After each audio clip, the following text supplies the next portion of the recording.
મિત્રો, આપ જોઈ રહ્યા છો યુટ્યુબ ચેનલ ધાર્મિક વ્રત કથામાં આપ સૌનું હાર્દિક સ્વાગત છે। આજે આપણે આ વિડીયોમાં સાંભળવા જઈ રહ્યા છીએ શ્રાવણ માસની સપ્તમી તિથિ એટલે કે શીતળા સાતમના વ્રતની કથા। આ વ્રત પરમ શક્તિ માતા શીતલાની આરાધના માટે રાખવામાં આવે છે। તેઓ જોગમાયાના સ્વરૂપ છે। શીતલા માતા શીતલતા આપનારી દેવી છે અને તેમની પૂજા ખૂબ પ્રાચીન સમયથી થઈ રહી છે। ખાસ કરીને ગૃહસ્થો માટે તે આરાધ્ય દેવી છે। શીતલા માતા અનેક પ્રકારના રોગ, તાવ, ફોડાફૂંસી, ચર્મરોગ, આંખોના રોગ અને સંક્રમણથી મુક્તિ આપે છે। એમની કૃપાથી શરીર નિરોગી બને છે। શ્રાવણ મહિનાની કોઈપણ સપ્તમી શુક્લ પક્ષ હોય કે કૃષ્ણ પક્ષ માતાના વ્રત માટે શુભ માનવામાં આવે છે। આ દિવસે માતાની વિશેષ પૂજા થાય છે અને વ્રત રાખવામાં આવે છે। જો આપને આ વિડિયો પસંદ આવે તો લાઇક અને શેર કરજો। જો તમે પહેલીવાર અમારી ચેનલ જોઈ રહ્યા છો તો જરૂર સબસ્ક્રાઇબ કરો, જેથી ભવિષ્યના વિડિયોની જાણકારી આપને ઝડપથી મળે। શ્લોક: શીતલે ત્વમ જગન્માતા, શીતલે ત્વમ જગત્પિતા, શીતલે ત્વમ જગદ્ધાત્રી, શીતલાयै નમો નમઃ। અર્થાત, હે શીતલા માતા, તમે જગતની મા છો, પિતા છો અને સમગ્ર સૃષ્ટિને ધારણ કરનાર શક્તિ છો। આપને હું વારંવાર નમસ્કાર કરું છું। બોલો શીતલા માતાજીની જય। મિત્રો, આપણા ઋષિમુનિઓએ વ્રત અને ઉપવાસનો સંસ્કાર આપ્યો છે, જેનાથી ઈશ્વર પ્રત્યેની ભક્તિ, નિષ્ઠા અને શારીરિક તેમજ માનસિક શુદ્ધિ થાય છે। શ્રાવણ માસ ધર્મકર્મના તહેવારો માટે ખાસ માનવામાં આવે છે। શીતલા સાતમના દિવસે માતાની પૂજા ધૂપ, દીપ અને નૈવેદ્યથી થાય છે। ખાસ કરીને ઠંડા અને વાસી ભોજન માતાને અર્પણ કરવાનું વિશેષ મહત્વ ધરાવે છે। શ્રાવણ મહિનાની છઠના દિવસે જે ભોજન બનાવવામાં આવે છે અને ત્યાર પછી ચૂલો ઠારવામાં આવે છે, એ ભોજન શીતલા સાતમના દિવસે માતાને અર્પિત કરવામાં આવે છે। આ પ્રસાદ પછી પરિવાર દ્વારા લેવાય છે અને આખો દિવસ ઠંડુ જ ભોજન લેવામાં આવે છે। જો શરીર સાથ ન આપે તો પણ માતાને ઠંડુ ભોજન અર્પણ કરીને થોડું પ્રસાદ સ્વીકારી વ્રત પાલન કરી શકાય છે। શીતલા માતાની ઉપાસનાથી ઘરમાં સુખ, શાંતિ, આરોગ્ય અને સંતાન સુખ મળતું હોય છે। તેથી શ્રદ્ધાપૂર્વક તેમનું વ્રત અને પૂજન કરવું જોઈએ। ઘરમાં સુખ, સંપત્તિ, ધન, ધાન્ય અને આરોગ્યની વૃદ્ધિ થાય છે। બાળકોની પણ રક્ષા થાય છે। આખા વર્ષ દરમિયાન જો કોઈ રોગ, દુઃખ કે પીડા હોય તો તેમાંથી પણ મુક્તિ મળે છે, જો શ્રદ્ધા અને ભક્તિથી માતા શીતલાની પૂજા અને ઉપાસના કરવામાં આવે। માતા શીતલાની પૂજા મંદિરમાં જઈને પણ કરી શકાય છે। બ્રાહ્મણો દ્વારા વિધિવત પૂજા કરાવી શકાય છે, અથવા તો ઘેર, જ્યાં પાણિયારું હોય અથવા જ્યાં માટલું રાખવામાં આવે છે, ત્યાં પણ માતાની પૂજા થાય છે। માતાને નાગલો, ચુંદડી અને કુલેરનો પ્રસાદ અર્પિત કરવામાં આવે છે। ધૂપ, દીપ, નૈવેદ્ય અને એક શ્રીફળ પણ અર્પિત થાય છે। માતા ભગવતી દયાળુ છે। તેમનું સ્વરૂપ થોડીક અળગું લાગી શકે, પણ તેઓ અત્યંત કરુણામય છે। આજે વ્રતકથા સાંભળવાનું હોય છે, પણ એ પહેલાં માતાના સ્વરૂપની વંદના કરવામાં આવે છે। શ્લોક: વંદે અહમ શીતલા દેવી રાસબસ્થા દિગંબરામ, માર્જનિકલ શોપેતા સુરપાલંકૃત મસ્તકામ।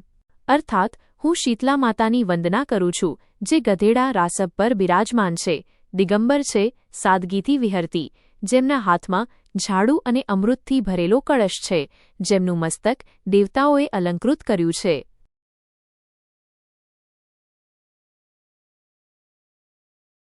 થાય છે કે શીતલા માતા સ્વચ્છતાની દેવતા છે, જેમના આશીર્વાદથી ઘરમાં ચોખાઈ રહે છે, સ્વચ્છતા રહે છે અને આરોગ્યમાં પણ વૃદ્ધિ થાય છે। માતાના હાથમાં રહેલું ઝાડુ સૂચવે છે કે મા ભક્તોને સફાઈ માટે જાગૃત રહેવાની પ્રેરણા આપે છે। એમના કળશમાં અમૃત છે, જેના દ્વારા માતા ભક્તોને અમૃતમય જીવન આપે છે અને રોગ, દુઃખ, દુઃખદાયી સંજોગો દૂર કરે છે। આજના દિવસે માતાની સ્થાપના અને પૂજન કરવાથી ઘરમાં સુખ, શાંતિ અને સમૃદ્ધિ આવે છે। માતા શીતલાની કથા સ્કંદ પુરાણમાં પણ વર્ણિત છે। ભગવાન શિવજીએ પણ માતાના પરચાનું વર્ણન કર્યું છે અને શીતલા અષ્ટક સ્તોત્ર રચ્યું છે। માતા શીતલા મહામાયા, જોગમાયા અને દેવી પાર્વતીજીનું જ એક રૂપ છે। તો આવો, આપણે હૃદયપૂર્વક માતા શીતલાની કથા સાંભળીએ, તેમનું સ્મરણ કરીએ। બોલો શીતલા માતાજીની જય। હવે કથા આરંભ કરીએ। એક ગામ હતું। ત્યાં એક ડોશી, વૃદ્ધા સ્ત્રી, પોતાની 2 દીકરાઓ અને તેમની વહુઓ સાથે રહેતી હતી। મોટી વહુ બહુજબરી અને ઈર્ષાળુ સ્વભાવની હતી। હંમેશા કજિયા કરતી અને વાતે વાતે વાંધો લાવતી। નાની વહુ ભલી, ભોળી, અને સહનશીલ હતી. પારકાના દુઃખે પણ દુઃખી થતી. પવિત્ર શ્રાવણ માસ આવ્યો. રાંધણછઠના દિવસે નાની વહુ રસોડામાં ભોજન રાંધવા લાગી. રસોઈ કરતાં કરતાં મધરાત થઈ ગઈ. ત્યારબાદ તેણે ચૂલો ઠારવાનો વિચાર કર્યો. ત્યારે જ તેનો નાનો દીકરો, જે પાણી પોઢેલો હતો, રડવા લાગ્યો. નાની વહુએ બધું કામ છોડી દીધું અને પોતાના દીકરાને ખોળામાં લઈ તેનો સંભાળ લેવા લાગી. પછી નાની વહુ બાળકને ખોળામાં લઈને પથારી પર આડું પડી ગઈ. આખા દિવસનો થાક હતો એટલે આંખ લાગી ગઈ અને ઊંઘ આવી ગઈ. ચૂલો ઠારવાનું રહી ગયું. અડધી રાતે શીતલા માતા ઘરે ઘરે ફરવા નીકળી. ફરતા ફરતા નાની વહુના ઘેર આવી. ત્યાં જોઈ તો ચૂલો હજુ પણ સળગતો હતો. માતાએ ગુસ્સામાં આવીને શ્રાપ આપ્યો, જેમ મારું શરીર બળ્યું છે તેમ આ સ્ત્રીનું પેટ પણ બળે. એવું કહીને માતા શીતલા ચાલ્યા ગયા. સવારે નાની વહુ જાગી તો જોયું કે પથારીમાં તેનો દીકરો બળી ગયો હતો. તેણે તરત ચૂલાની તરફ નજર કરી તો દેખાયું કે ચૂલો હજી સળગતો હતો. આ દ્રશ્ય જોઈ તેનો કલેજો ધ્રુજી ઉઠ્યો. એની આંખમાંથી આંસુ વહેવા લાગ્યા. એને તરત સમજાઈ ગયું કે માતા શીતલા એની ઉપર રિસાયા છે અને તેમણે શ્રાપ આપ્યો છે. નાની વહુ રડતી રડતી આપની સાસુ પાસે ગઈ અને આખી વાત કહી. સાસુએ આશ્વાસન આપ્યું, બહુ બેટા, ધીરજ ધર. તું માતા શીતલા પાસે જઈ તારી ભૂલ માન અને માફી માંગી લે. માતા દયાળુ છે, જરૂર તારી ઉપર કૃપા કરશે અને તારો દીકરો જીવે ઉઠશે. નાની વહુ સાસુના આશીર્વાદ લઈ દીકરાને ટોપલામાં રાખીને માતા શીતલાની શોધમાં નીકળી. રસ્તામાં તે વનમાં જઈ રહી હતી અને મનમાં માતાનું નામ જાપતી રહી, જય શીતલા માતા, જય શીતલા. ચાલતા ચાલતા તે 2 તલાવડી સુધી પહોંચી.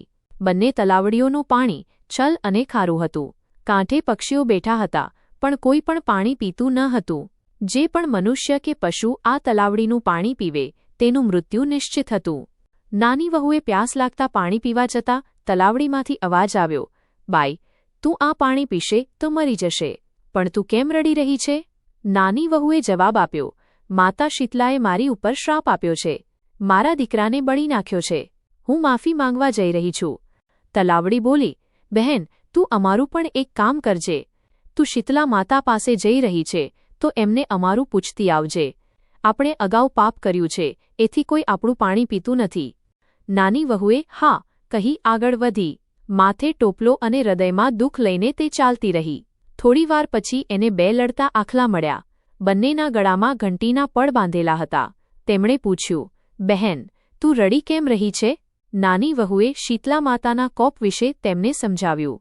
ત્યારે આખલા બોલ્યા, તમે માતા પાસે જઈ રહી છો તો અમારું પણ પૂછતી આવજો. અમે કોઈ પાપ કર્યું છે જેની સજા મળતી રહે છે.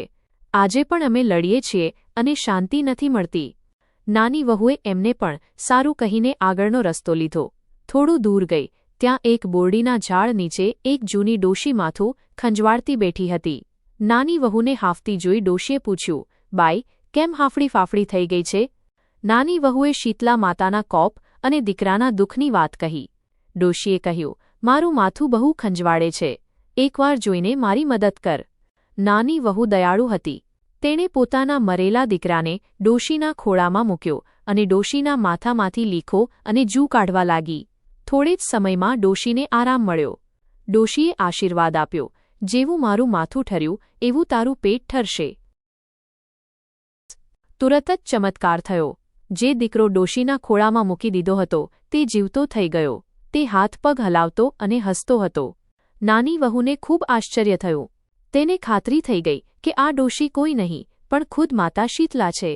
એ માતાના ચરણોમાં ઢળી પડી અને કહી ઉઠી, હે માતા, મને માફ કરો. મેં ભૂલથી તમારું શરીર બળાવ્યું, પણ તમે તો મારું પેટ ઠાર્યું છે. તમને કરોડો વંદન છે. ત્યારે ત્યાં પ્રકાશ છવાઈ ગયો અને માતા શીતલા પ્રગટ થયા. માતા શીતલાએ હસીને પૂછ્યું, દીકરી, તું તલાવડીનું પણ પૂછ્યું છે ને? ત્યારે નાની વહુએ કહ્યું, હા માતા. માતાએ કહ્યું, પાછલા જન્મમાં તે બંને સ્ત્રીઓ સતત ઝઘડતી હતી. ન તો કોઈને છાસ આપે, ન પાણી. તેથી હવે કોઈ તેમનું પાણી પણ ન પીવે. તું એ તલાવડીનું પાણી ખોબામાં લઈ 4 દિશામાં છાંટજે. પછી જ તું તે પાણી પી.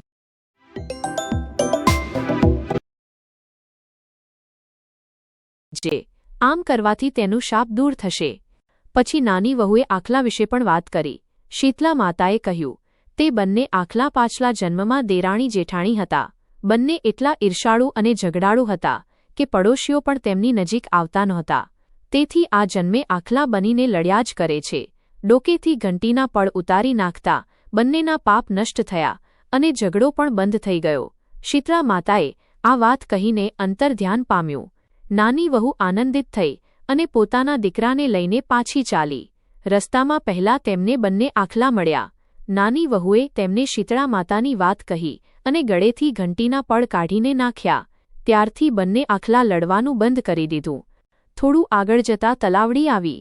નાની વહુ તલાવડી પાસે ગઈ અને ત્યાં શીતળા માતાની વાત કરી. પછી સાપના નિવારણ માટે તલાવડીમાંથી ખોબો ભરી પાણી કાઢ્યું અને તેને ચારેય દિશામાં છાંટ્યું.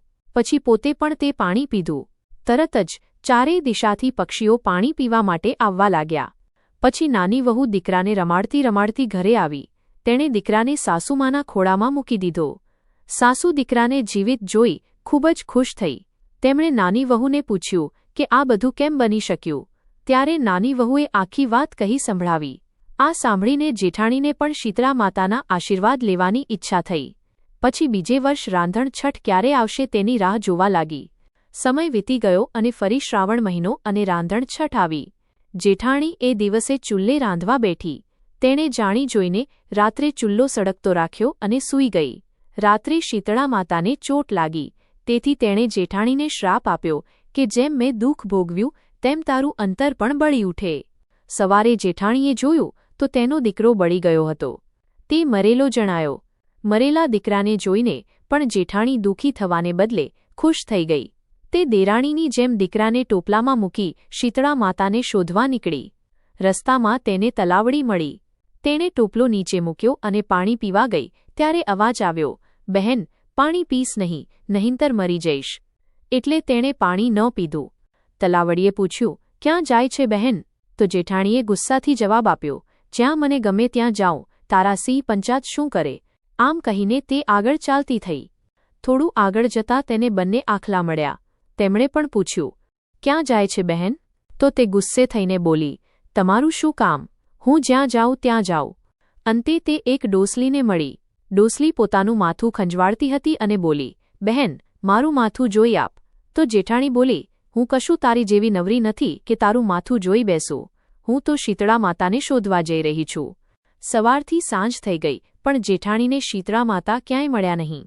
આખરે તે થાકી ગઈ અને મરેલા દીકરાને લઈને પાછી ફરી. દેરાણી ભક્તિભાવવાળી અને દયાળુ હતી તેથી તેને સુખ મળ્યું. જ્યારે જેઠાણી પોતાનું નરસાભર્યું વર્તન બદલવાનું નથી એ કારણે દીકરો ગુમાવી બેઠી. હે શીતળા માતા, જેમ દેરાણીને ફળ આપ્યા તેમ આપનું વ્રત કરનાર, કથા કહેનાર અને સાંભળનાર સૌને ફળ આપજો. બોલો શીતળા માતાની જય. મિત્રો, આજે આપણે શીતળા માતાની કથા સાંભળી. આશા છે કે આપને આ વિડિયો ગમ્યો હશે. આજે તમે શીતળા માતાનો મંત્ર જાપ કરી શકો છો.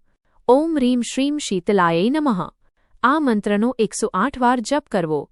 શીતળા માતાની પૂજા કરીને આરોગ્ય, સુખ અને શાંતિની કામના કરી શકાય. દેહી સૌભાગ્યમ આરોગ્યમ, દેહી મે પરમમ સુખમ, રૂપમ દેહી, જયમ દેહી, યશો દેહી, દ્વિષો જહી. બોલો શીતળા માતાજીની જય. આભાર અને જય શ્રી કૃષ્ણ. રાધે રાધે.